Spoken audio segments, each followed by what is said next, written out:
And joining us now in the studio is the national economics correspondent for the Washington Post, Mike Fletcher. Thank you very much for joining us this evening. My pleasure to be here.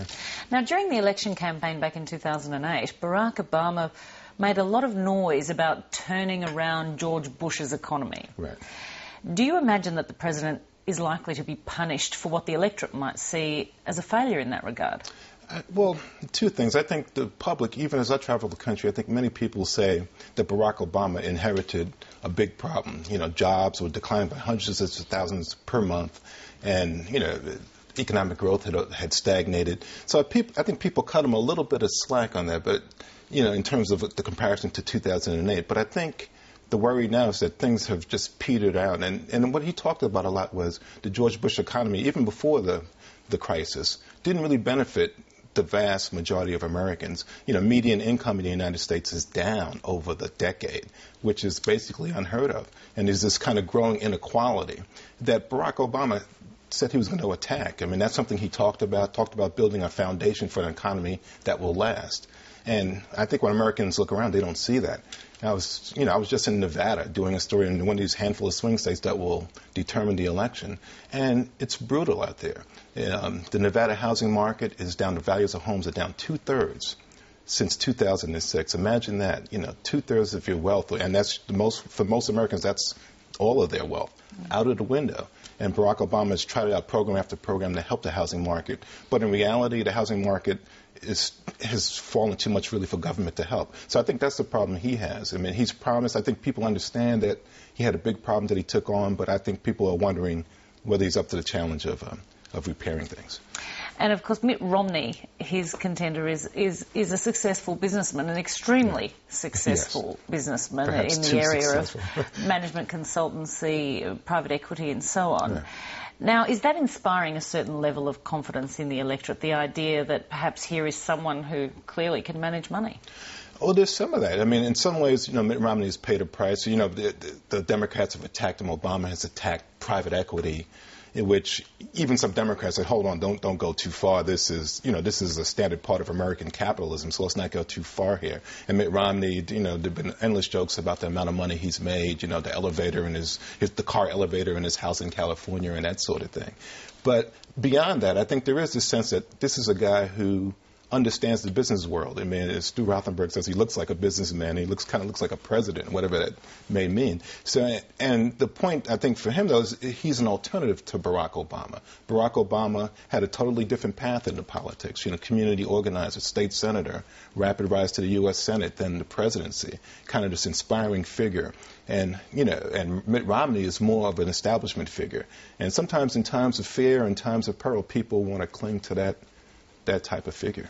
And perhaps a little devastating to Barack Obama, Bill Clinton came out and described Mitt Romney's business as sterling. He had a sterling achievement in business. Bill Clinton has a habit of every so often throwing a little jab at Barack Obama, even while overall he helps him a lot with voters. And it wasn't supposed to be on the same side. Yeah, I know, but it was not just him. The very popular mayor of Newark, New Jersey, Cory Booker, an African-American mayor who's a strong supporter of Barack Obama, sort of made the same point. You know, he didn't use the word sterling, but he said, whoa, you know, private equity is not so bad, so let's slow down on these attacks and let's really focus on the real issue, which is creating jobs and middle-class jobs for Americans. And that's the real problem.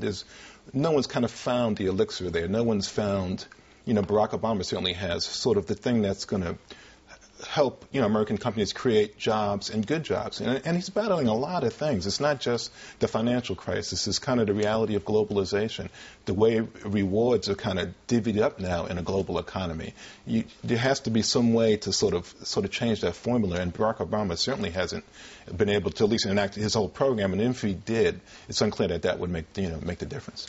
Part of the biggest problem with jobs creation is manufacturing, the same issue we have here in Australia, that the effects of globalisation mean that when you spread the wealth effect around the world, manufacturing jobs don't necessarily come to countries like ours. Yeah, and actually, you know, interestingly enough, in the United States, one of the few bright spots in the economy has been kind of a return of some manufacturing jobs. Factories their output is up, they're hiring a little bit more, but this comes after a decade of devastation where the manufacturing core was hollowed out. And the factories that are hiring now are hiring many fewer people to produce many more goods. You know, there's some consultant reports out there saying that the United States is going to become a more attractive place to do manufacturing, but that doesn't bode well necessarily for workers because there aren't that many jobs created. But with shale gas and oil and things like that, energy prices are expected to be down in the United States. And with this productivity going through the roof, you know, a handful of workers can create a lot of products. So, and manufacturing, the other thing is manufacturing used to be good paying work for blue-collar people, and the pay is going down as well in the United States for factory work.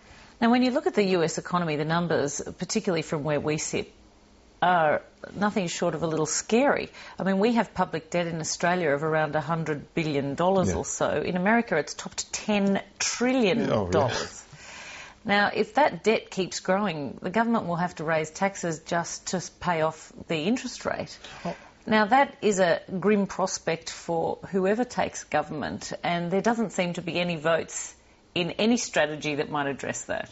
Exactly right. And no political leader on either side of the aisle. And of course, Republicans aren't going to raise taxes. And the Democrats try to politicize it. They talk about raising taxes on the wealthy, which they define as people making more than $1 million a year, which is a small handful of people, relatively speaking. And there have been calculations done, even if you could raise taxes on that group of people, if that were politically feasible, it wouldn't begin to attack the debt problem. The problem in the United States is that the politics have become where you cannot talk about tax increases for the middle class.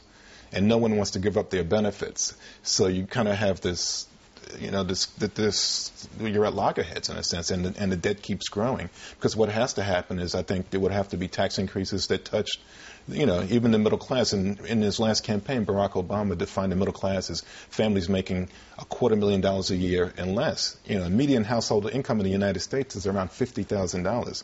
So it was a really interesting kind of definition of the middle class, but I think it speaks to the politics of tax increases. They're toxic for politicians. And so the United States hasn't gone the austerity route, where intuition might say they should, to at least some extent, if they're going to tackle the debt. Yeah, and there's so many things, they can do that actually aren't that painful. And austerity is a word that I think people think of the European model, they think of Greece austerity and think of painful cuts.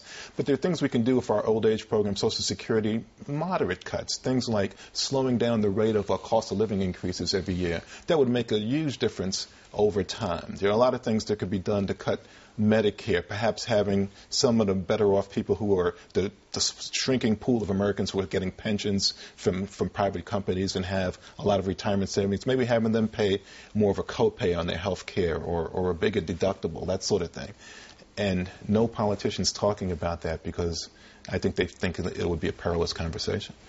Is Mitt Romney a strong contender, in your view, for the presidency?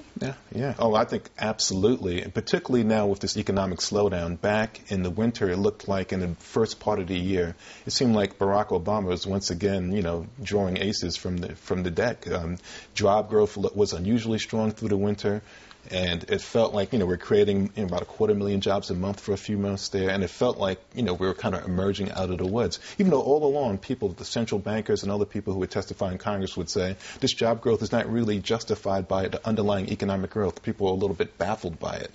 But it seemed like then, you know, Barack Obama would eclipse Mitt Romney, who I think his one calling card is kind of this profile as a businessman. But now that things have slowed down, I think it puts Mitt Romney squarely in play. And again, as your report said, it's just a handful of states in the United States that will determine this election, 5, 6, 7 states that we call swing states. And that's where the campaign will be focused, and it'll be interesting to see what happens.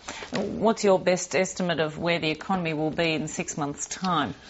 It's so hard to know. I remember writing a story, you know, maybe a month and a half, 2 months ago, when the Dow Jones Industrial Index broke the 13,000 point barrier, and it felt like that was part of this feeling of things are coming back, and you know the market is returning and confidence is back. Now the gains of this year have been wiped away, so it's really hard to predict. I do know this: over the last couple of years, we did have false starts in the economy where things looked like they were picking up, and then you had this kind of summer stall that persisted through the year. So who knows whether that'll be the case this year. And the elephant in the room, as it is here, is Europe. Indeed. Thank you so much for coming in. It's been a great pleasure speaking to you. It's my pleasure.